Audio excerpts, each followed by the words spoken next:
করবা ও যুবক। রাসূল বলছে ইফতারিটা সময় মতো করে নিবে, দেরি করবে না, যত তাড়াতাড়ি পারবা। আজান দেওয়ার সঙ্গে সঙ্গে যখন বেলা ডুবে যাবে সঙ্গে সঙ্গে তুমি ইফতার করবা। ইফতারিটা বিলম্ব করা যাবে না, আবার আগেও করা যাবে না, পাশেও করা যাবে না। উত্তম হলো সময় মতো ইফতারিটা করতে হবে। জোরে জোরে চিল্লায়া বলা যাবে না মারহাবা। সেহরিটা রাসূল বলছেন সেহরিটা শেষে করবে একদম। রাসূলের কথা হলো সেহরি করবে শেষে। কারণ এই যে আমরা দেখি সেহরি শেষ করার পরপরই আপনার মসজিদে আজান পড়ে যাবে, আজানের পরপরই জামাতে দাঁড়িয়ে যাবে। এই জন্য শেষ সময় আপনারা সেহরিটা করবেন শেষ সময়, আর ইফতার করবেন আগে। আমার বাবারা আমার 3 নাম্বার হলো, শুনে নেন বাবারা আমার, 3 নাম্বার গেল। 4 নাম্বার হলো মুসলমান তারাবি পড়বেন। এখন আমার দেশে আর একটা বিপদ, কেন ব্যক্তি তারাবি পড়লে দেখা যায় যেদিন তারাবি পড়তে পারে না ওদিন রোজা রাখে না। এ বাবারা শোনো, রোজার সঙ্গে তারাবির কোনো সম্পর্ক নাই। রোজা হলো ফরজ, তারাবি হলো সুন্নাত। যদি কোনো ব্যক্তি সুন্নাত আমল যদি ছুটে যায় এর জন্য ফরজ কাজা করা যাবে না। তবে রাসূল পাক সাল্লাল্লাহু আলাইহি ওয়াসাল্লাম দিন ভরে রোজা রাখতেন আর রাত ভরে তারাবি পড়তেন। এই সুন্নাত নামাজ দাঁড়ায়া দাঁড়ায়া সবের জন্য, নেকির জন্য রাসূল পাক সাল্লাল্লাহু আলাইহি ওয়াসাল্লাম আল্লাহর দরবারে প্রার্থনা করতেন, কাঁদতেন। এই জন্য আমি আপনাদেরকে বলে যাই মুসলমান, সেইবার রোজা রাখবে। যদি কোনো ব্যক্তি তারাবি কোনো রকম পড়তে না পারেন অবশ্যই রোজা রাখবেন, রোজার সঙ্গে তারাবির কোনো সম্পর্ক নাই। বলতেছিলাম 2 নাম্বার হলো, 2 নাম্বার হলো তাদের জন্য সব রেশনি করে। 3 নাম্বার হলো পিতা মাতার ঋণ পরিশোধ করা। এই দুনিয়ার মধ্যে বাবা মা যদি ঋণী হয়ে মারা যায়, বাবা মার জন্য আজকে সামনে লাশ নিয়ে মাপ চায়, ক্ষমা চায়। এই কপাল পুরা সন্তান যারা, এরা মা বাবার জন্য দিনাদায়িকের জন্য মাপ চায়। ওরে তোর বাবারে ছোট করিস না, তোর বাবারে এই দুনিয়ার মধ্যে মানুষের সামনে লজ্জা দিস না। বাবা মা চলে গেছে ইন্তেকালের পরে, বাবা মায়ের ঋণগ্রস্ত থাকলে মুসলমান এটা খুঁজে খুঁজে বাইর কর, পরিশোধ কর, গোপনে যা ক্ষমা চা। এমনও তো মানুষ আছে 50,000 টাকা ঋণ থুয়ে গেছে, এবার মারা যাওয়ার পর মাফ করে দিছে মনে মনে, কিন্তু মনে উপরে মাফ করছে, ভিতরে মাফ করে নাই। মনে মনে গালি দেয়, বেটা মরে গেল, মারেও গেল। এই রকম অসংখ্য মানুষ আমরা এই ভুলটা করি। এই জন্য রাসূল বলছে তোমাদের পিতা মাতা যখন মারা যাবে তাদের ঋণগ্রস্ত থাকলে তাদের ঋণ পরিশোধ করা লাগবে। জোরে জোরে চিল্লায়া বলা যাবে না সুবহানাল্লাহ। 3 নাম্বার ঋণ পরিশোধ করবেন। 4 নাম্বার, এ যুবক লেখে নাও, 4 নাম্বার হলো পিতা মাতার ওসিয়াত গুলো পূরণ করবেন। শরীয়ত মোতাবেক ওসিয়াত গুলো, যেটা আমার বাবারা আমার ওসিয়াত এবং একটা নসিয়াত, একটা ওসিয়াত। যেটা ওসিয়াত নসিয়াত হলো দুনিয়ার মধ্যে থাকাকালীনে, জীবিত অবস্থায় থাকাকালীনে মুসলমান সবল জ্ঞান এবং সুস্থ মস্তিষ্কে সন্তানদের অনেক সময় আগের জ্বালাও কোনো সময় উপদেশ দেয়, যেটা হলো মুসলমান ওসি নসিয়াত বলা হয়। নসিয়াত করে বাবা এইটা করো, এটার মধ্যে মঙ্গল আছে, এটা করবে এটার মধ্যে কল্যাণ আছে, এই কাজটা করো, এই কাজটা করো না। আসছে জীবনে যখন মৃত্যু সজ্জায় যাত্রী, যখন মৃত্যু পর্যায়ে চলে যায়, যখন বাবা মা উপদেশ দেয় সেটাকে আর নসিয়াত বলে না, সেটাকে বলে ওসিয়াত।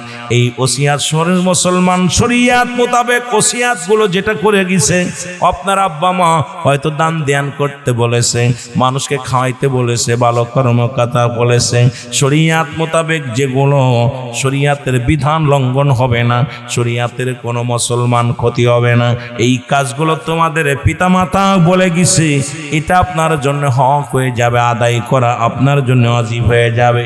ও যুবক,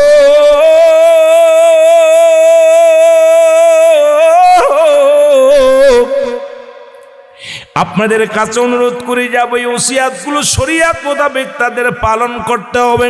আমার নবীজি বলে গেছেন 5 নাম্বার হলো আপনার আব্বা মায়ের আত্মীয় স্বজন যারা আছে তাদের সঙ্গে ভালো ব্যবহার করতে হবে, যোগাযোগ ঠিক রাখা লাগবে। দেখা যায় বাবা মারা যাওয়ার পর বাবার ভাইয়ের সাথে সম্পর্ক ভালো নাই, মা মারা যাওয়ার পর মায়ের বোনের সঙ্গে সম্পর্ক ভালো নয়, মায়ের বান্ধবীদের সঙ্গে সম্পর্ক ভালো নাই, বাবার বন্ধু বান্ধবের সাথে সম্পর্ক ভালো নাই। তোমার আব্বাজান কবরে শুয়ে শান্তির মধ্যে থাকবে।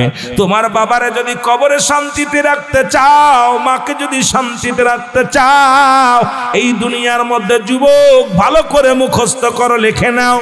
তোর মুসলমান 5 নাম্বার হলো আপনার আত্মীয়, মায়ের আত্মীয়, বাবার আত্মীয় স্বজন যারা আছে তাদের সঙ্গে সুন্দর ব্যবহার, সৎ ব্যবহার, ভালো ব্যবহার, যোগাযোগ রাখতে হবে। মুসলমান শুনে নাও, 6 নাম্বার হলো আব্বা মায়ের আত্মীয় স্বজন যারা আছে তাদেরকে সাহায্য সহযোগিতা করতে হবে। জোরে বলে যাবে না মারহাবা।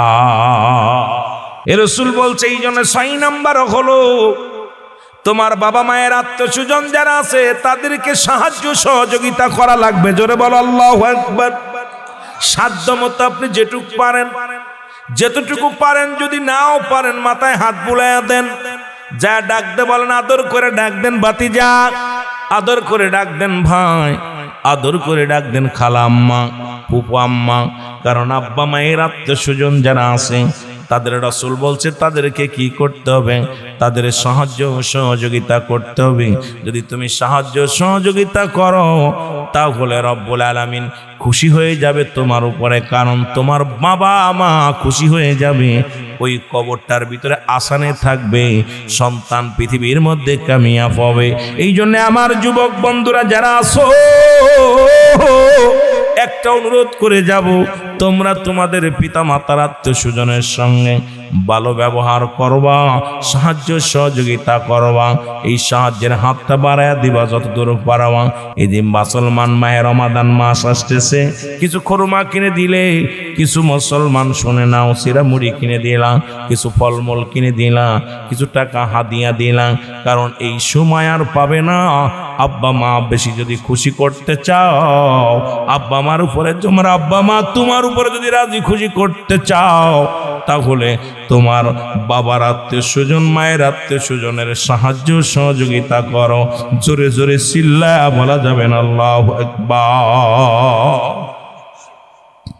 ও যুবক, দিলের কান্দে লাগা শোনো, 7 নাম্বার হলো মুসলমান শোনো, সর্বশেষ 7 নাম্বার হলো আব্বা মার কবরটা জিয়ারত করতে হবে, বেশি বেশি করে জিয়ারত করা লাগবে। জোরে বলেন মারহাবা। আর একটু জোরে বলেন আল্লাহু আকবার। আব্বা মা যাদের দুনিয়া থেকে বিদায় হয়ে গেছে, ও মুসলমান শুনেন না, নবীজি বলছেন তোমরা বেশি বেশি করে আব্বা মার কবরটা জিয়ারত করবা। সময় পেলে 5 ওয়াক্ত নামাজের ইবাদতে জিয়ারতে দাঁড়ায়া যাবা। সময় যদি পাও তোমরা বেশি বেশি করে মুসলমান, আজকে ফজরে কে কে জিয়ারত করেছেন একটু হাত তুলে দেখান। কে কে আব্বা মার কবরটা জিয়ারত করেছেন? কেউ যাই নাই। আরে কপাল পুরা সন্তানের আব্বা মা যারা শুয়ে আছে কবরে, আসরে গেছেন কে কে? আসরে জিয়ারত করছেন। ওয়াজ দিয়ে লাভ হলো কি বাবা? এখন একটা সন্তান তার বাবার পাশে দাঁড়ান নাই, মার পাশে দাঁড়ান নাই। যে দেশে গেলে মানুষের বিচার হয়, যে দেশে গেলে মানুষের হিসাব হয়, সেই দেশে আব্বা মা শুয়ে আছে, সেই আব্বা মার জন্য দোয়া করার সময় পান নাই, সেই আব্বা মার জন্য জিয়ারত করার সময় পান নাই। রাসূল বলছে তোমাদের পিতা মাতা, ওই বাবা মা দুজন উভয় বেশি বেশি করে বাবা মার কবরের পাশে যাবা, জিয়ারত করবা, দাঁড়ায়া দোয়া করবা, আল্লাহর দরবারে হাত উঠায়া বলো রব্বানা জালামনা আনফুসানা ওয়া ইল্লাম তাগফির লানা ওয়া তারহামনা লানাকুনান্না মিনাল খাসিরিন। রব্বিরহামহুমা কামা রব্বায়ানি সগীরা। জোরে জোরে চিল্লায় বলা যাবে না আল্লাহু আকবার। কোন হালাতে আব্বা মা আছে, কোন হালাতে মা আছে, কোন হালাতে বাবা আছে। তবে বলতে পারেন হুজুর বাপ মার কবরে পাঠালে কিতা কর্ম শোনেন। বাবা মার কবরের পাশে সালাম দিবেন, আসসালামু আলাইকুম আহলাল কবর। ওই দাঁড়ায়া আস্তাগফিরুল্লাহ 7 বার পড়েন, আস্তাগফিরুল্লাহ রাব্বি মিন কুল্লি জামবি ওয়া আতুবু ইলাইহি লা হাওলা ওয়ালা কুওয়াতা ইল্লা বিল্লাহ। মুসলমান সূরা ফাতিহা একবার পড়বেন, আলহামদুলিল্লাহ সূরা আলহামদুলিল্লাহি রাব্বিল আলামিন আর রহমানির রহিম মালিকি ইয়াউমিদ্দিন ইয়্যাকা না'বুদু ওয়া ইয়্যাকা নাস্তাঈন ইহদিনাস সিরাতাল মুস্তাকিম সিরাতাল লাযীনা আন'আমতা আলাইহিম গায়রিল মাগদুবি আলাইহিম ওয়ালাদ-দাল্লিন। এটা 2 বার পড়বেন মুসলমান, 2 বার 3 বার পড়বেন। একবার যদি কোনো ব্যক্তি সূরা ফাতিহা একবার পড়ে 15 পারা কোরআন শরীফের সব তার আমলনামায় লেখা হয়ে যায়। এবার মুসলমান 3 বার, একবার সূরা ইখলাস পড়বেন, বিসমিল্লাহির রহমানির রহিম আল্লাহু আল্লাহু আহাদ আল্লাহুস সামাদ লাম ইয়ালিদ ওয়া লাম ইউলাদ ওয়া লাম ইয়াকুল লাহু কুফুয়ান আহাদ। এই সূরাটা যদি কোনো ব্যক্তি একবার তেলাওয়াত করে তার আমলনামায় 10 পারা কোরআন শরীফের সব লেখা হয়। এবার মুসলমান 2 বার 3 বার পড়লে খতম। আপনি 10 বার পড়বেন সূরা ইখলাস, 10 বার পড়বেন। এরপরে দুরূদ শরীফ যেটা পারেন সেটা পড়বেন। দুরূদ শরীফ পড়লে নবীজি খুশি হয়ে যায়। যেটা পারবেন সবচেয়ে যেটা পারবেন সেই দুরূদটাই পড়বেন। তবে আল্লাহুম্মা সাল্লি আলা সাইয়্যিদিনা মাওলানা মুহাম্মদ ওয়া আলা আলি সাইয়্যিদিনা মাওলানা মুহাম্মদ। কতদূর আল্লাহুম্মা সাল্লি আলা মুহাম্মাদিন ওয়াসিলাতি ইলাইকা ওয়া আলিহি ওয়াসাল্লিম। সর্বপ্রথম আপনি তওবা করে খুশি করলেন আমার আল্লাহ রে, তওবাকারীকে ভালোবাসে আমার আল্লাহ, তওবাকারীকে পছন্দ করে আমার আল্লাহ। ও মুসলমান, আগেই বলেছি কিয়ামত পর্যন্ত তওবার দরজা খোলা থাকবে মুসলমান বাবারা আমার। কিন্তু আমার নবী আর কোন নবী আসবে না। এই তওবা করবেন বেশি বেশি করে। প্রথমে তওবা করলেন, তওবাকারীকে আল্লাহ ভালোবাসে। এবার আপনি 4 খতম কোরআন শরীফের সব আমলনামায় দুরূদ শরীফ পড়লে নবীজি খুশি হয়ে যায়। এবার হাত উঠায় ডাক দে বলেন, রব্বিরহামহুমা কামা রব্বায়ানি সগীরা। আরে মৌলানা সাহেব, এই মুফতি সাহেব, সাধারণ পাবলিক যদি এটা না পারো, কবরের পাশে হাতটা উঠায় বলো, রব্বে কারীম, জনম দুঃখিনী মা শুয়ে আছে, বাবা শুয়ে আছে রে আল্লাহ, বাবা মার গুনাহ মাফ করে দাও, বাবা মার জীবনের গুনাহ মাফ করে দাও। তুমি বাংলা ভাষায় ডাক দে বলো, ওই রব্বিরহামহুমা কামা রব্বায়ানি সগীরা। যদি না পারো কবরের পাশে দাঁড়ায় বলো, আল্লাহ আমার আব্বা আমার ছোট গুনাহ মাফ করে দাও, বড় গুনাহ মাফ করে দাও। আল্লাহ কবরখানা তুমি জান্নাতের বাগান বানিয়ে দাও। আল্লাহ গো আব্বা আমার জীবনের গুনাহগুলো মাফ করে দাও। এ যুবক,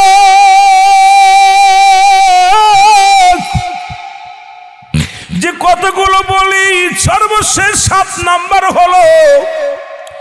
নাম্বার হলো এই আব্বা আমার কবরটা জিয়ারত করা লাগবে। বাজানরে একটু দেরি অনুরোধ করে তো আপনাদেরকে অনুরোধ করে যায়, যারা বাড়ি থাকেন পারলে 5 বার যাবেন আব্বা আমার কবরের পাশে। যারা বাড়ি থাকেন না, ব্যবসা বাণিজ্য করেন, আপনারা সকালবেলা ফজরের নামাজটা পড়ে আব্বা মার কবরের পাশে দাঁড়ায়া যাবেন। যদি মুসলমান আসরে দাঁড়ায়া যাবেন, যদি সময় না পান ঈশান নামাজটা পড়ে রাত্র যখন নির্জন হয়ে যাবে তখন আল্লাহর দরবারে ফরিয়াদ করবেন, আব্বা মার কবরের পাশে একটা সালাম দিবেন, আসসালামু আলাইকুম আলাল কবর।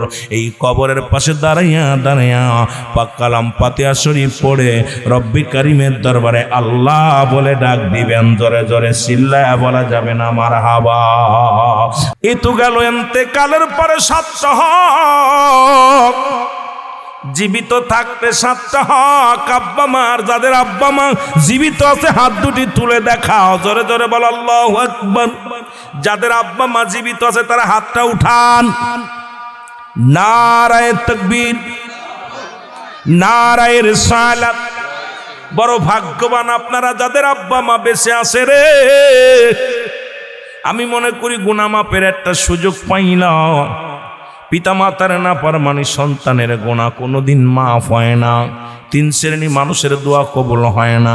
তার মধ্যে 1 নাম্বার হলো পিতামাতার নাফরমানি সন্তান, 2 নাম্বার হলো মুসলমান, শুনে নাও, এতিমের মাল ভক্ষণকারী, 3 নাম্বার হলো হিংসুটে মানুষ। এই 3 শ্রেণী মানুষের দোয়া আল্লাহ কবুল করে না। আজকে আমাদের মাঝে অনেক আছেন এতিমের মাল ভক্ষণ করেন, এতিমকে ঠগান। আরে আজকে যাদের আব্বা মা জীবিত আছে, আজকে ওয়াজ শেষ করে বাড়িতে যাইয়ে মায়ের পায়ের মধ্যে পড়ে যাবেন, মাকে ডাকতে বলবে, জনম দুঃখিনী মা, মা গো, আমার চলার পথে বলার পথে যদি ভুল করি মাগো মাফ করে দিও। যারে একবার সালাম দিলে একটা কবুল হজের সব লেখা হয়, যার দিকে মায়ের নজরে তাকাইলে একটা কবুল হজের সব হয়। যাদের আব্বা বেঁচে আছে, বাড়ি যা মা বাবার পায়ে পা জড়ায় ধরবা, পায়ের মধ্যে পড়ে কানবা, মা ও আমার আব্বা জান, আমারে মাফ করে দেন, আমি যদি ভুল করে থাকি ক্ষমা করে দাও। পিতা মাতার নাফরমানি সন্তানের জীবনের সমস্ত ইবাদত আল্লাহ বরবাদ করে দিবে, তাদের আমল সমূহ বরবাদ করে দিবে, তাদের যাকাত সমূহ বরবাদ করে দিবে, তাদের দান ধ্যান সব বরবাদ করে দিবে। কারণ এই পিতা মাতা যতক্ষণ পর্যন্ত রাজি খুশি থাকবে না কোনো সন্তানের উপরে, আমার বাবারা, আমার বন্ধুরা, আমার দিলের কান্ডা লাগা শুনে নাও, মা তুমি নামাজে দাঁড়াইছো, বাবা তুমি জামাতে দাঁড়াইছো, মা তোমাকে ডাক দিছে, বাবা তোমাকে ডাক দিছে, তুই তোমার নফল নামাজ সুন্নাত নামাজ হয় সঙ্গে সঙ্গে ছেড়ে দাও। আগে তোমার মায়ের ডাকে সাড়া দাও, বাবার ডাকে সাড়া দাও, দ্বিতীয়বার যেন মার ডাক দেয়া না লাগে রে। ও যুবক, ডাক দিছে রুহুল আমিন, দ্বিতীয়বার যেন ডাকা না লাগে, ডাক দিছে রুহুল আমিন, তৃতীয়বার যেন না ডাক দেওয়া লাগে। একমাত্র ফরজ নামাজ ব্যতীত সুন্নাত নফল যত নামাজে দাঁড়াক না কেন সব ছেড়ে দিয়ে আগে মার ডাকে সাড়া নিতে হবে, বাবার ডাকে সাড়া নিতে হবে। যদি বাবা মায়ের বাধ্য সন্তান হতে চাও, মা বাবার পদতলে নেশার হয়ে যাও। জোরে বলেন ঠিক কি না? নামাজে দাঁড়াইছেন, নফল নামাজ, বাবা ডাক দিছে, মা ডাক, ছেড়ে দাও, প্রয়োজন নাই, আগে ডাক নাও, মামা গো, ও মা, দৌড়ে পায়ের করে চলে আসো, সামনে চলে আসো, মা বাবার সামনে হাজির হয়ে যাও। রাসূলের ঘোষণা। এই পিতা মাতা জীবিত থাকতে মোট 7টা হক। 1 নাম্বার হলো, 1 নম্বরে সর্বপ্রথম হলো তাদের মর্যাদা, সবচেয়ে বেশি মর্যাদা তাদের দিতে হবে রে মুসলমান। মর্যাদার আসন পৃথিবীর মধ্যে আল্লাহর পরে হলো আব্বা মার। কোথায় এমপি, কোথায় মন্ত্রী দেখার সময় নাই, কারণ আপনার আমার মা বাবা আমার মাথার তাজ, আপনার মাথার তাজ, আপনার কলিজা, আপনার হৃৎপিণ্ড, তাদেরকে মহব্বত করবেন। 1 নাম্বার তাদের মর্যাদা। ও মুসলমান, তাদের মর্যাদা দিতে হবে। এমন মর্যাদা পৃথিবীর মধ্যে আল্লাহ রাসূলের পরে আব্বা মার মর্যাদা। এই সারা পৃথিবী একদিকে, আমার আব্বা মা একদিকে, পৃথিবী চাই না মাকে চাই, বাবাকে চায়, জোরে জোরে চিল্লায় বলা যাবে না মারহাবা। 2 নাম্বার হলো মুসলমান, শুনে নাও, এইগুলো ভালো করে লিখে নাও, ভালো করে লিখে নাও। 2 নাম্বার হলো তাদের কথা মেনে চলতে হবে, তাদেরকে বিপরীত যাওয়া যাবে না। আব্বা মা যখন আপনার মুসলমান, শুনে নেন, বাবা মা ডাইনে যাইতে বলে বামে যাওয়ার অধিকার নাই। বাবা মা যখন যে হুকুম দেয়, হুকুমগুলো তালিম করতে হবে। এই জন্যে পিতা মাতা দুনিয়ার মধ্যে তাদের কথা মেনে চলতে হবে। 3 নাম্বার তাদেরকে সুখে শান্তিতে রাখতে হবে। এই পৃথিবীর মধ্যে বাবা মা কি কাজ করলে সুখ হয়, কি কাজ করলে শান্তি পায়, এইগুলো আপনাকে জানতে হবে, বুঝতে হবে। তাদেরকে সুখে শান্তিতে রাখতে হবে মুসলমান। আজকে আপনি খেয়ে থাকেন আর না খেয়ে থাকেন, কোনো বাবা মা কিন্তু আপনার কাছে খাইতে চায় না, পড়তে চায় না। তাদের সুখে শান্তিতে রাখতে বলছে রাসূল, বলছে তোমাদের পিতা মাতার সুখে রাখবা, শান্তিতে রাখবা। মুসলমান শুনে নাও, এর মুসলমান 4 নাম্বার তাদের প্রয়োজনীয়তা পূরণ করা লাগবে। জোরে জোরে চিল্লায় বল আল্লাহু আকবার। তাদের প্রয়োজনীয় কি? তাদের প্রয়োজনীয়তা পূরণ করা লাগবে। কি লাগবে? তোমার ছেলে মেয়ের কত কিছু, কেন বাজারে যায়া মায়ের 2 টাকার পান কেনার টাকা থাকে না, বাবার মুসলমান বাবার জন্য একটু মজা আনার কথা মনে থাকে না। এক বোকার দলেরা শুনে নাও, আব্বা মার এই প্রয়োজনীয়তা পূরণ করা লাগবে। মুসলমান শুনে নাও। 6 নাম্বার হলো মুসলমান, গভীর মনোযোগ। 6 নাম্বার হলো তাদেরকে সুখে শান্তিতে রাখতে হবে। জোরে জোরে চিল্লায়া বলা যাবে না মারহাবা। সবচেয়ে মজার বিষয় হলো, সবচেয়ে মজার বিষয় সর্বশেষ একটা কথা বলি, শুনে নাও। এই পিতামাতার, ওই পৃথিবীর মধ্যে পিতামাতার সঙ্গে যোগাযোগটা ঠিক মতো নিয়মিত করতে হবে। আপনি বাড়িতে বাইরে আসেন, বিদেশে পড়ে আসেন, আপনি ফোন দিছেন, ফোনটা দিয়া মাল লাগে ঘন্টার পর ঘন্টা বিবির লগে কথা বলো, ঘন্টার পর ঘন্টা ছেলে মেয়ের সঙ্গে কথা বলো, মাকে সালাম দেওয়ার সময় পাও না। এরে মুসলমান, যখন তুমি বিদেশ থেকে ফোনটা দিচ্ছ, আগে বিবি দললে ডাকতে বলো, বিবি আমার মা দুঃখিনী কই রে, আমার মার কাছে দাও। ওই মা যখন আসরের সময় যখন ওই প্রতিবেশীর বাড়ি যাবে, ডাকতে বলবে, প্রতিবেশী বুঝানেরা শোন, আমার কলিজার টুকরা বিদেশ থেকে ফোন দিলে আগে আমারে দেয় রে, তারপরে তার মেয়ের লগে আলাপ করে, বিবির লগে আলাপ করেন। মুসলমান শুনে নাও, বাবার কাছে দাও। বাবা ও মসজিদের ইমাম সাহেবের বলবি, ইমাম সাহেব হুজুর, ছেলে একটা আল্লাহ আমারে দিছে, আমার সন্তান আমার হুকুম ছাড়া কোথাও যায় না, আমার অনুমতি ছাড়া কিছু করে না। যখনই আসে আমি আব্বা আব্বা বলে পাগল হয়, ওই সন্তানের জন্য আপনি দোয়া করেন। বাইরে থেকে ফোনটা দিলে আগে বাবারে চায়, মারে চায়। ও আমার বাবারা শুনে নাও, এমন মা বাবার খেদমত যদি করতে পারো, এই দুনিয়াতেই জান্নাত কামাই করে নিতে পারো। জোরে জোরে চিল্লায় বলা যাবে না মারহাবা, আর একটু জোরে জোরে চিল্লায় বলা যাবে না আল্লাহু আকবার। এ আমার ভাইরা, আমার বন্ধুরা, আমার এই মা বাবার কথা বলতে যে একটা কথা মনে পড়ে গেল। রসুল তার মা বাবারে কত ইজ্জত করেছে। রসুল পাক সাল্লাল্লাহু আলাইহি ওয়াসাল্লামের কদমের মধ্যে জনক এক মহিলা আসলেন, রসুল্লাহ দূর থেকে দেখিয়া দাঁড়ায়া গেলেন, নবীজির চাদর মোবারক বিছা দিলেন, এইবার নবীজির কাছে যেয়ে বসলেন, নবীজির কানে কানে কি যেন বলল। নবীজির পাশ থেকে যখন জনক মহিলা উঠে গেলেন, রসুল্লাহ দাঁড়ায়া গেলেন। যতক্ষণ পর্যন্ত এই মহিলা পর্দার ভিতরে না গেলেন, ততক্ষণ পর্যন্ত আমার নবীজি দাঁড়ায়া দাঁড়ায়া চোখের পানি ছেড়ে কাঁদতে লাগলো। সাহাবীরা বলে, ইয়া রাসূলুল্লাহ, ইয়া হাবিবাল্লাহ, এই জনক মহিলা কে গো, যার সম্মানে আপনি দাঁড়াইলেন, যার সম্মানে আপনার গাড়ির রুমালখানা বিছায়া দিলেন, ইয়া রাসূলুল্লাহ, ইয়া হাবিবাল্লাহ, আপনার কানে কানে কি যেন বলল, আপনার উরুতের উপর হাত দিয়ে উঠলো, ইয়া রাসূলুল্লাহ, ইনি কে গো? আমার নবী চোখের পানি ছেড়ে ডাকতে বলে, সাহাবীরা রে, ইনি আর কেউ নয় রে, ইনি হলো আমার দুধমা হালিমাতুস সাদিয়া।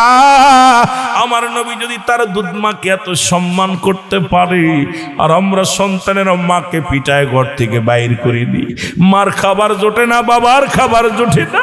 তুমি যত বড় আলেম হও না কেন, যতবার তুমি হজ করো, যতই তুমি কোরবানি দাও, তোমার আব্বা মা তোমার উপরে রাজি নয়, জীবনের সব কিছু বরবাদ, সব কিছু বরবাদ হয়ে যাবে। জোরে জোরে চিল্লায় বলা যাবে না আল্লাহু আকবার। আমার উম্মতের জন্য কল্যাণ শুরু, রসুলের জিন্দেগিটা উম্মতের জন্য বড় কল্যাণ। সেই নবীর কথাগুলো শোনো গো। আমি যাইতেছিলাম কোন দিকে, আবার কোন দিকে মরণী বেদা লইয়া যাইব, লস হইব আপনাদেরকে। নবী কয়, দুনিয়ার মধ্যে আমি আগমন করলাম, এই নবী ঘোষণা করছে প্রতিটা সন্তানের প্রতি 14টা হক রয়েছে রে। ও যুবক, রাসূলুল্লাহ বলেন, হায়াতি খায়রুল লাকুম, আমার হায়াতের জিন্দেগিটা আমার উম্মতের জন্য কল্যাণ শুরু। কারণ আমি নবী আমার উম্মতের সঙ্গে চলাফেরা করলাম, উম্মতের সঙ্গে কথাবার্তা বললাম, উম্মতের সঙ্গে মুসলমান কেমনে জীবন যাপন করতে হয় সব কিছু আমি করলাম। আমার উম্মতেরা রে, এই জন্য আমি নবী আগমন করলাম তোমাদের জন্য বড় ধন্য, তোমাদের জন্য বড় কল্যাণকারক। নবী বলেন আমি দুনিয়া থেকে বিদায় নিলাম, অফাতি খৈরুন লাকুম, নবী আমার উম্মতিরা রে, আমার ওফাতটা আমার উম্মাতের জন্য কল্যাণ স্বরূপ। কারণ দুনিয়া থেকে বিদায় নিলাম, অমামায়াতি খৈরুন লাকুম, নবী উম্মতিরা রে, আমি নবী দুনিয়া থেকে বিদায় হয়ে গেলাম, এটা আমার উম্মতের জন্য কল্যাণ স্বরূপ। জোরে জোরে চিল্লায় বলা যাবে না মারহাবা। এই জন্য বললাম, নবীজি এসে গিয়ে বললেন, আজকে যাদের আব্বা মা দুনিয়ার মধ্যে নাই, যাদের আব্বা মা দুনিয়া থেকে চলে গেছেন, যেগুলো আপনারা বসেছেন আজকে মাহফিলে, একটু হাতটা উঠায় দেখাই দেন, কার কার জনম দুঃখিনী মা বাবা দুনিয়ার মধ্যে নাই? রব্বে কারিম একটু হাতটা উঠায় দেখাই দেন। আল্লাহু আকবার। যতগুলো মানুষ আসছেন অধিকাংশ মানুষের মা বাবা নাই। বলতেছিলাম 14টা হক। এক নাম্বারই হলো আজকে যে পোস্টারের মধ্যে লেখা আছে, রে যুবক, সকল কবরবাসীর মাগফিরাত কামনায়।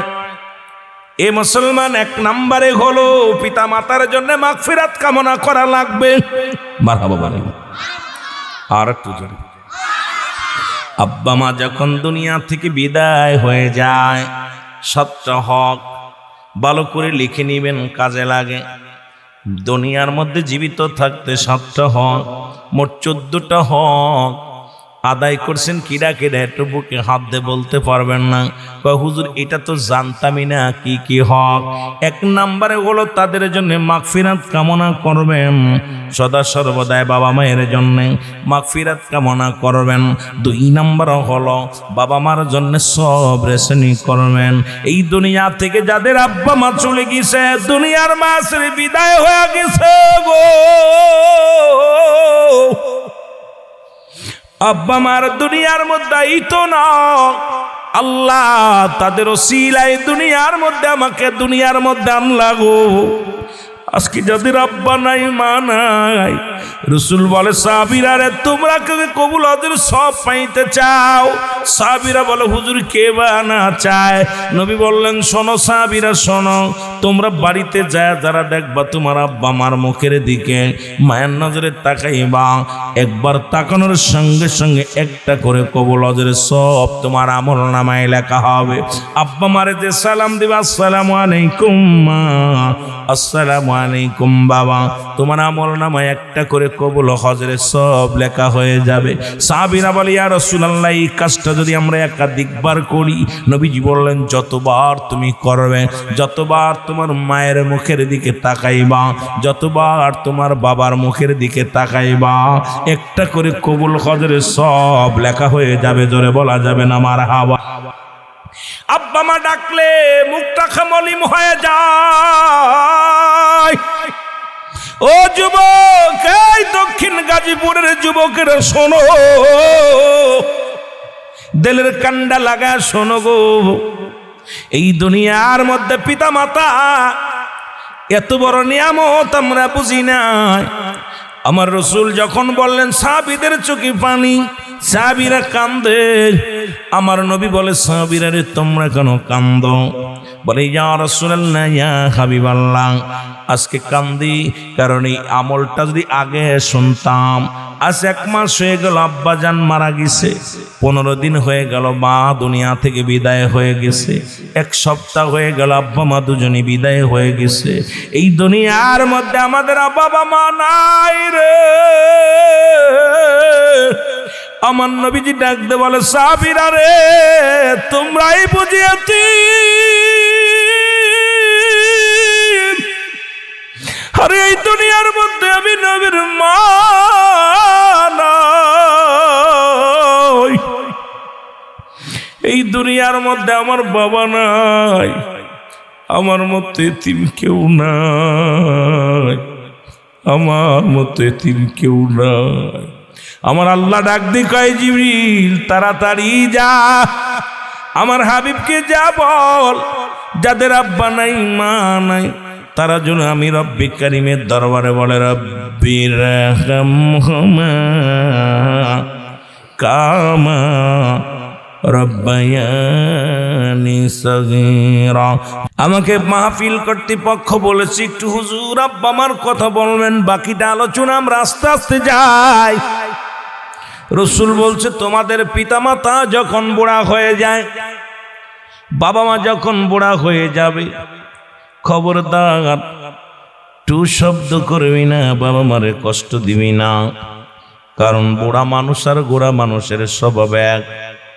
গোড়া মানুষ যেমন বিরক্ত করে, বুড়া বয়সেও মানুষগুলো এমনি বিরক্ত করে। আপনার সন্তান আপনাকে বিরক্ত করে, হাজার কষ্ট দেয়, হাজারো জ্বালাতন করে, একবারও তাদের ধমক দেন না, একবারও কষ্ট পান না। তদ্রূপ যখন বাবা মা বুড়া হয়ে যাবে, এই বাবা মা মুসলমান শুনে নাও, এই বাবা মা যখন বুড়া হয়ে যাবে তদ্রূপ ব্যবহার করবে। এই বাবা মার প্রতি বিরক্ত হওয়া যাবে না, তাদের কথায় কষ্ট পাওয়া যাবে না, জোরে জোরে চিল্লায়া বলা যাবে না আল্লাহু আকবার। এই বাবা মার প্রতি 14টা হক এই দুনিয়ার মধ্যে কয়টা? আজকে কবরবাসীদের স্মরণে মাহফিল, মাগফিরাত কামনাতের মাহফিল। খুব খেয়াল করো যুবকের, আমরা আস্তে আস্তে আলোচনায় যাই। কার জীবনের শেষ মাহফিল, কার জীবনের শেষ রাত? পৃথিবীর মধ্যে আসার একটা সিরিয়াল আছে, যার কোনো সিরিয়াল নাই। দেখা যায় বাবা জিন্দা, সন্তান দুনিয়ার মধ্যে নাই। সন্তান জিন্দা, বাবা দুনিয়ার মধ্যে নেই। দাদার কাঁধে নাতির লাশ, নাতির কাঁধে দাদার লাশ, বাবার কাঁধে সন্তানের লাশ, সন্তানের কাঁধে বাবার লাশ। কি কখন চলে যাব কেউ বলতে পারি না। আগামীকাল সকাল পর্যন্ত বেঁচে থাকবো কেউ বলতে পারি না। যে কোনো মুহূর্তে মালাকুল মউত আসতে পারে। পরবর্তী সময় আপনারা আমার জন্য কি নিয়ামত বয়ে আনতেছে আপনি নিজেও জানেন না, আমিও জানি না। আল্লাহ, ও আমার আল্লাহ, ওই যে সময় যে মুহূর্তে আসুক না কেন, তোমার দরদি নবীর প্রেম যেন অন্তর থেকে না যায়, তোমার গোলামত্ব যদি না যেন না যায়। আল্লাহ, সুন্নিয়াতের উপরে থেকে যেন মরণ হয়। জোরে জোরে চিল্লায় বলা যাবে না মারহাবা। কলেতে বলো আমি যদি যাই গো মারা, আমি যদি বিদেশের মাটিতে, লাশটায় আমার পৌঁছাই দিও মায়েরি কোলেতে। বলো লাশটায় আমার পৌঁছাই দিও মায়েরি কোলেতে। জন্মের পরে যে কোলেতে রাখছে আমার মা,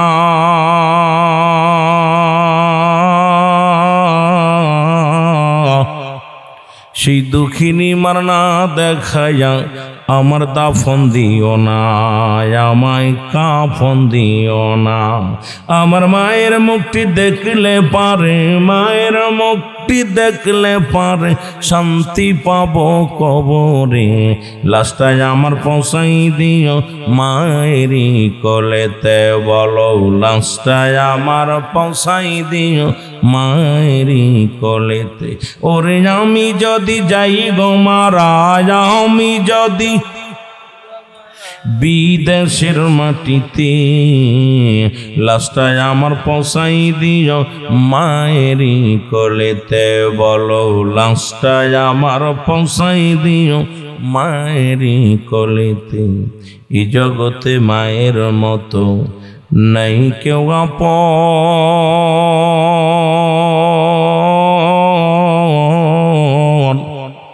সেই মা বাবারে না দেখায়া তোরা দিস না রে দাফন, আমার দিস না রে কাফন। এই জগতে মায়ের মতো নাই কেউ আপন।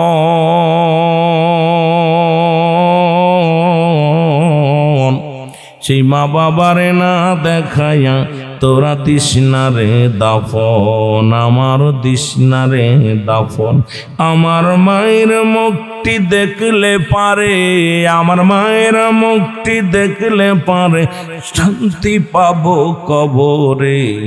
লাশটায় আমার পৌঁছাই দিও মায়েরই কোলেতে, বলো লাশটায় আমার,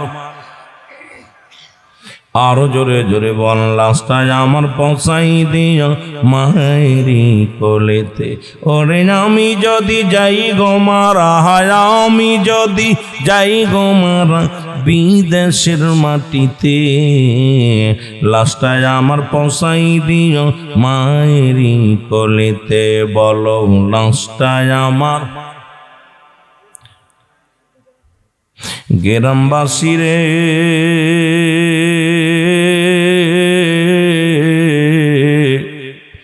ও মহল্লাবাসী রে, একটা দাবি করি তোমাদের কাছে। খালা বলো ফুফু বলো মায়ের মতো নয়,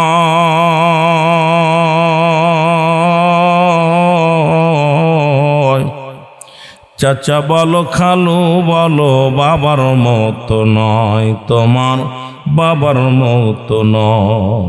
ও মা থাকবে যথায় ধরায় বেঁচে, ও বাবা থাকবে যতদিন ধরায় বেঁচে, কাঁদবে সন্তানের আশায়।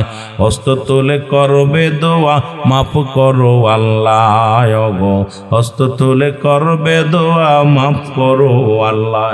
ওরে আমি যদি যাই গো মারা, আমি যদি বিদেশের মাটিতে, লাশটায় আমার পৌঁছাই দিও মায়েরই কোলেতে, বলো লাশ। এই দুনিয়ার মুসলমান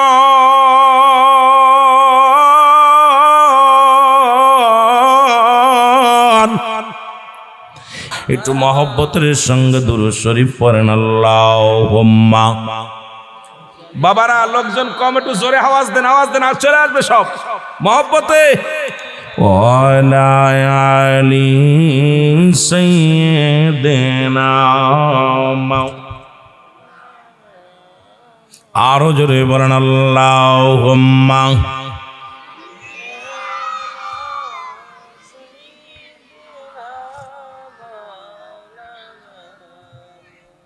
দুরূদ নিয়ে কোনো ঝামেলা আছে?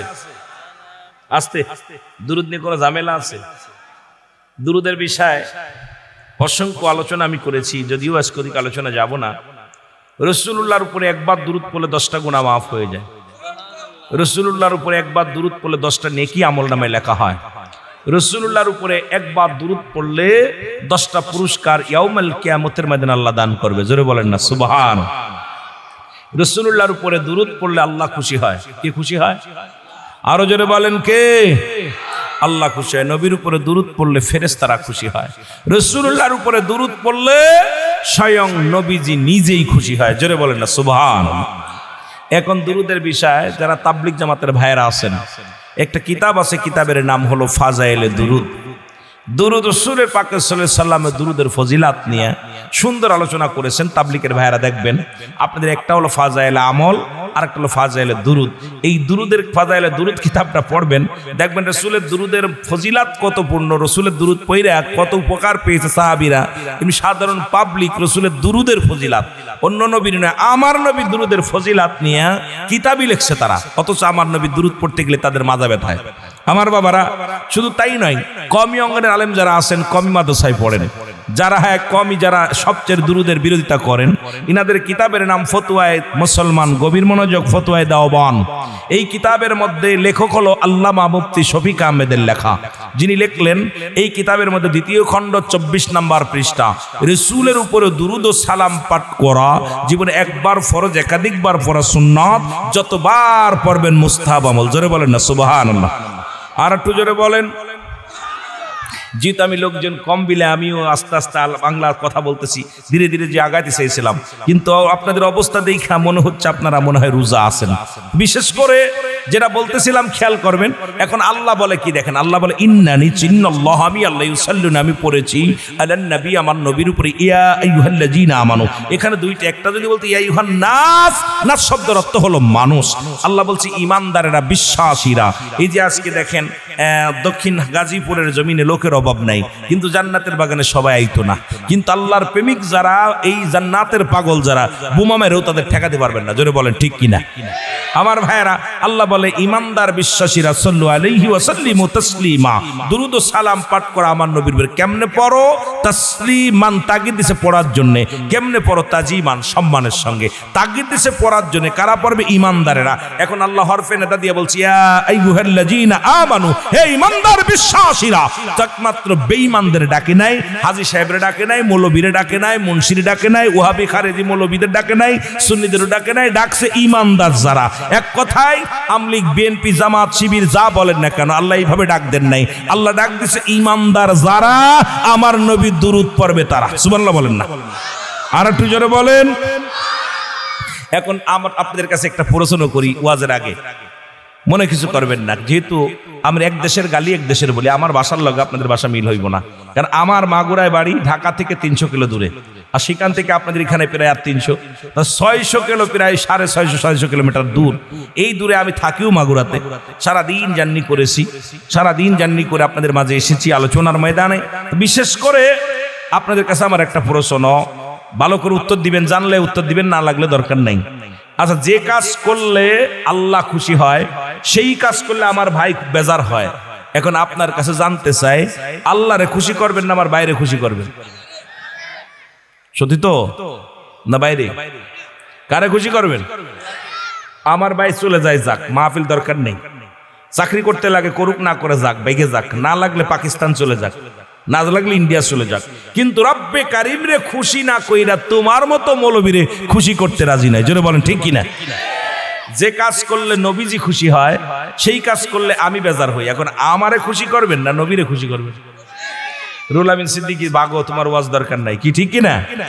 বই জানিয়া উত্তর দিয়ে না, আবার সকালবেলা কইেন না যে হুজুরে আইলো কই থেকে, উত্তরবঙ্গ থেকে আইয়া কিতা কিতা কয়ে গেল। বাবা বুঝলাম না, কথা বুঝেননি বা? আমার বাবারা, রাসূল পাক সাল্লাল্লাহু আলাইহি সাল্লামকে খুশি করতে যায় যদি জীবনও দেয়া লাগে, আমরা দিতে রাজি। যারা বলেন ঠিক কিনা? রাসূল যেন বেজার না হয়, কষ্ট না পায়। যে কাজ করলে ফেরেশতারা খুশি হয়, সেই কাজ করলে আমার এই পাশের দাদা ভাই কষ্ট পায়। এখন আমার দাদারে কষ্ট দিবেন না ফেরেশতাদের কষ্ট দিবেন? কারে দিবেন? দাদার দরকার নাই, নাতি হয়েছে যেগুলো এনাফ, আর দরকার নাই। সুতরাং সেই নবীর উপরে দুরূদ পড়বেন মহব্বতে, অন্তর লাগাইয়া রাসূল পাক সাল্লাল্লাহু আলাইহি সাল্লামের উপরে দুরূদ পড়তে রাজি আছেন? আরো যারা রাজি আছেন, মহব্বতের সঙ্গে দুরূদ শরীফ পড়ুন। আল্লাহুম্মা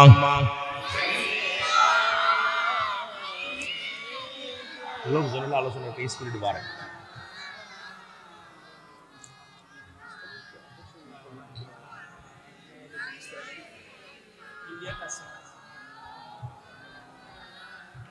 মদিনা যাইতে পারলাম না, মদিনা দেখতে পারলাম না, মদিনা যাইতে পারলাম না, মদিনা। আমি অসহায় তাই এত দূরের,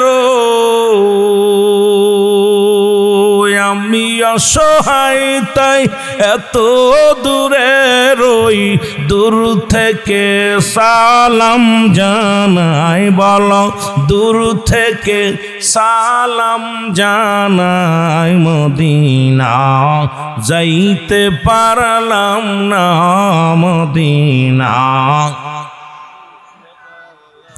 আরো জোরে বলেন, মদিনা যাইতে পারলাম না, মদিনা। মদিনার নাম কত সুন্দর,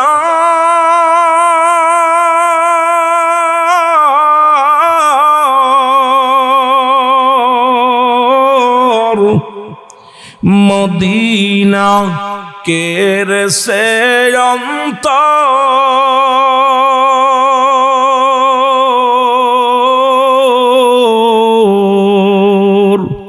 এই গরিব দুঃখীর সালাম খানি, গাজীপুরবাসীর সালাম খানি পৌঁছাই দিও মদিনায়, হায় হায় পৌঁছাই দিও। আওয়াজটা বাড়াই দিন। মদিনা যাইতে পারলাম না, মদিনা। এ দুনিয়ার মুসলমান শুনে নাও, এই নবীর প্রেম ভালোবাসা যার অন্তরে যতটুক তার ঈমান বলতে ততটুক। নবীর প্রেম ভালোবাসা যার অন্তরে নাই তার ঈমান বলতে কিচ্ছু নাই, সরাসরি বেঈমান। নবী কয় হায়াতি খায়রুল লাকুম, আমার হায়াতের জিন্দেগিটা। জোরে বলেন রব্বির গামগমা কামা রব্বায়ানি সগীরা। ওরে আমি যদি যাই গো মারা, আমি যদি বিদেশের মাটিতে, লাশটায় আমার পৌঁছাই দিও মায়ের কোলেতে, বলো লাশটায় আমার পৌঁছাই দিও। আরো জোরে জোরে চিল্লায় বলেন লাশটায় আমার পৌঁছাই দিও মায়ের কোলেতে। ওরে আমি যদি যাই গো মারা, আমি যদি বিদেশের মাটিতে, লাশটায় আমার পৌঁছাই দিও মায়ের কোলেতে, বলো লাশটায় আমার পৌঁছাই দিও। গ্রামবাসী রে আমি বলি তোমারে, ও মহল্লাবাসী রে একটা দাবি তোমাদের কাছে, আমার একটা দাবি তোমাদের কাছে। এই জগতে আপন বলতে কে জানাছে, সেই জনম দুঃখিনী মাকে জন যাইও না ভুলে, তোমরা যাইও না ভুলে। এই জগতে আপন বলতে কে বাজার আছে, ওরে জনম দুঃখিনী মা বাবারে যাইও না ভুলে, তোমরা যাইও না ভুলে। আরে দুঃখিনী মা কাঁদবে সদাই, অগ দুঃখিনী মা কাঁদবে সদাই সন্তানের লাগিয়া যে, সেই মা বাবারে না দেখায়া দিশিনারে দাফন, আমার মা বাবারে না দেখায়া দিশনারে দাফন। ওরে আমি যদি যাই গো মারা, আমি যদি যাই গো মারা বিদেশের মাটিতে, লাশটায় আমার পৌঁছাই দিও মায়েরই কোলেতে, বলো লাশটায় আমার। এ দুনিয়ার মুসলমান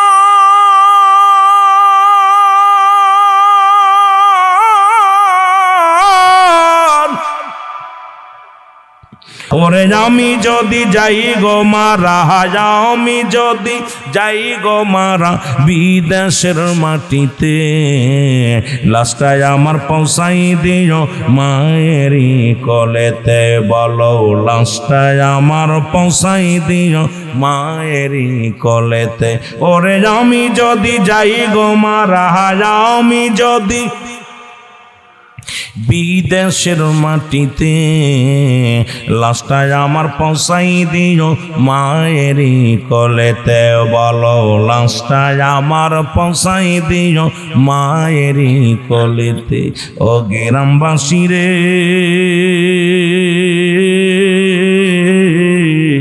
একটা দাবি তোমাদের কাছে, ও মহল্লাবাসী রে একটা দাবি করি তোমাদের কাছে। জন্মের পরে যে কোলেতে রাখছে আমার মা,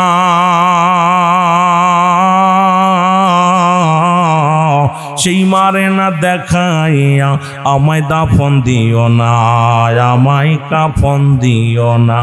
আমার মায়ের মুখটি দেখলে পারে, আমার মায়ের মুখটি দেখলে পারে শান্তি পাবো কবরে, লাশটায় আমার পৌঁছাই দিও মায়েরই কলেতে, বলো লাশটায় আমার পৌঁছাই দিও মায়েরই কলেতে।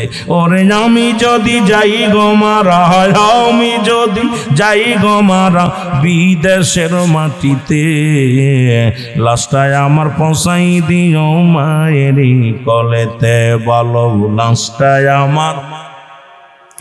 এ দুনিয়ার মুসলমান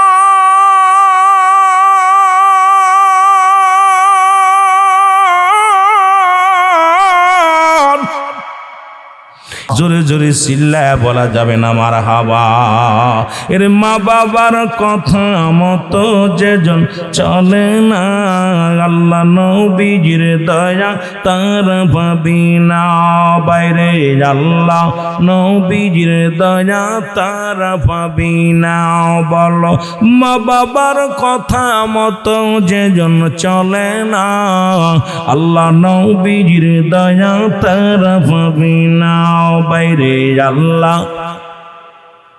সবাই মহব্বতে বলেন আল্লাহ নবীজির দয়া তারা পাবে। মা বাবা তোর অতি আপন, তাদেরকে করো যতন, মা বাবা তোর অতি আপন, তাদেরকে করো যতন, দুদিনের সাথী পায়া তাদের বুইল না, সুন্দরী বিবি পায়া তাদের বুইল না, আল্লাহ নবীজির দয়া তার পাবি না বাইরে, আল্লাহ নবীজি পাবি না। মা বাবার কথা মতো যেজন চলে না, বলো মা বাবার কথা মতো যেজন চলে না, আল্লাহ নবীজির দয়া তারা পাবি না বাইরে, আল্লাহ। এ যুবক দিলের কান্ডা লাগা শোনো, জোরে বলেন না মারহাবা, আর একটু জোরে বলেন মারহাবা।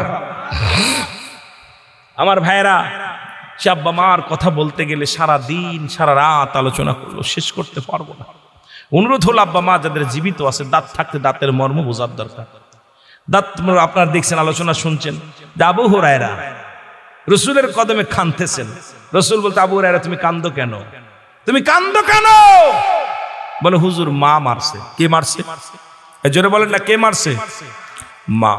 রসুল ক্ষিপ্ত হয়ে বলতে আবু হুরায়রা তোমার মা তোমাকে মারছে, নালিশ দিতেছ? তুমি কি আমার কাছে অভিযোগ দাও, তোমার মা তোমাকে মারছে? বলে ইয়া রাসূলুল্লাহ আমি অভিযোগ দিতেছি না। আমার নবী বলছে তুমি কেন বললা মা মারছে? ইয়া রাসূলুল্লাহ ইয়া হাবিবাল্লাহ আমার মা আমাকে মারছে। রাসূল বলতে আবার তুমি বললা তোমার মা মারছে, তুমি আমার কাছে নালিশ দিতেছো? হুজুর নালিশ দিতেছি না, আমি জানি আমার নবী রাহমাতাল লিল আলামিন, দোয়া করলে বিফলে যাবে না, কারণ আমি চাই হুজুর আমার মার জন্য একটু দোয়া করেন, আমার মা যেন আমি যে পথে আসছে এই পথের দিকে যেন রওনা হয়। আমার নবী গো আমার অপরাধ আপনার কদমে আসার কারণে আমার মা মারছে, কারণ আপনাকে পছন্দ করে না, আপনার কদম পছন্দ করে না, এই কারণে আমাকে মারছে। রাসূল হাত উঠায়া দিছে, হাত উঠায় চোখের পানি ছেড়ে কাঁদতেছে। পিছন মুসলমান আবু হুরায়রা এত জোরে দোষ শুরু করছে, একদম পাগলের মতো দোষ। সাহাবীরা কয় দেখি এত ভদ্র মানুষ, এত ভালো মানুষ, দৌড়াই কেন? পিছন থেকে টেনে ধরছে, জামা ছিঁড়ে গেছে আবু হুরায়রা। আবু হুরায়রার জামা টান দিছে, পিছন থেকে পাঞ্জাবি ছিঁড়ে গেছে, দৌড়াইতেছে আর দৌড়াইতেছে। আর দৌড়ায় যায় কয় যে দেখি আমার মার কাছে আমার রাসূলুল্লাহ দোয়া আগে যায় না আমি আগে যাই? জোরে বলেন না সুবহানাল্লাহ। রাসূল তো দোয়া করতেছে, দেখি আমি আগে যে পৌঁছায় নাকি আমার মার কাছে দোয়াটা আগে পৌঁছায়? সুবহানাল্লাহ বলেন না। কিন্তু আপনাদের কষ্ট হচ্ছে রে ভাই, আওয়াজ দেন না সুবহানাল্লাহ। কথা বুঝলাম না, নির্বাচনে সব গেছে গা, নির্বাচনের মাঠে তো সব গেছেন, যাও 2-4 বসে আছেন ভাই, ওদিকও দরকার, সময়ও তো নাই, কারণ 12 তারিখে নির্বাচন। এখন যারা নির্বাচন করতে তারা প্রত্যেকেই, প্রার্থী যারা আছেন প্রত্যেকেই তারা ছোটাছুটি করতেছে, সবাই জয় হওয়ার জন্য, কেউ তার পরাজয় হওয়ার জন্য দাঁড়ায় না, তাদেরও দরকার আছে ছোটাছুটি। তার ভিতর দিয়েও আপনারা বসে আছেন যারা, আল্লাহর দরবারে শুকরিয়া আদায় করে আল্লাহ আপনাদের হায়াতের মধ্যে বরকত দান করুক, সকলে বলুন আমিন, আরো জোরে বলেন আমিন। আমার ভাইরা, রাসূল পাক সাল্লাল্লাহু আলাইহি সাল্লামের কদম থেকে আবু হুরায়রা যায়, মা ডাক, মা, ভিতর থেকে মা ডাক দিছে, বাজান একটু দাঁড়াও বাবা, তুমি তো অন্যায় করো নাই, কারণ আমি দেখলাম বাবা তুমি ওই রাসূলের পাক সাল্লাল্লাহু আলাইহি সাল্লামের কাছে গেছো, ভালো জায়গা গেছো, আমি তো ভুল করছি বাবা তোমাকে মেরে, দাঁড়াও আমার ভিতরে অনুশোচনা আসছে বাবা, একটু দেরি করো, আমি ভিতর থেকে গোসল করে আসি, তারপরে তোমার কাছে আসি। রাসূল গোসল করে এসে বলে, বাবা তুমি চলো আমার নবীর কাছে নিয়ে, যে নবীর কদমে তুমি গেছো বাবা, তোমাকে মারার পর আমার ভিতরটা কেন যেন জ্বলে পড়ে যাচ্ছিল, আমি শান্তি পাচ্ছিলাম না, চলো রাসূল পাক সাল্লাল্লাহু আলাইহি সাল্লামের কদমের মধ্যে, কারণ যে নবীর কদমে তুমি গেছো সেই কদমে আমারে নিয়ে যাও। আবু হুরায়রার মা রাসূলের কদমে যে কালেমা পড়ে নিছে, লা ইলাহা ইল্লাল্লাহু মুহাম্মাদুর রাসূলুল্লাহ সাল্লাল্লাহু আলাইহি ওয়াসাল্লাম। সুতরাং আমার মুসলমান শুনে নাও,